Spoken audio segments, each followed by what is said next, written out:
ازيكم عاملين ايه؟ يا رب تكونوا بخير. النهارده يا جماعه عملت بقى سمك مشوي زي ما انتم شايفين كده بالطريقه الجميله ديت بألف هنا وشفا. اتفضلوا معانا احلى كنز في الدنيا. بس يا جماعه النهارده كده انا عملته بالطريقه مختلفه شويه. طبعا في ناس كتيره بتحطه في ميه الدقه، مش بتحط عليه الدقه كلها. انا بحط عليه الدقه بعد ما اعمل كده الدقه بتاعته.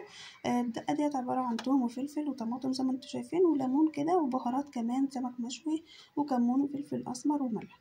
وبعد كده عملتهم كويس جدا وحطيت عليهم بعد ما السمك ينزل من على الصاج.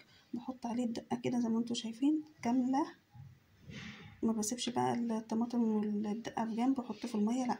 وكمان بشيل الصدف بتاعه لان في ناس كتير بتعمله برضو بالصدف، بتقول علشان مش يتهري على الصاج. لا طبعا بعمله بالردة وبشيل الصدف وبيطلع جميل جدا مش مهري خالص اهوت.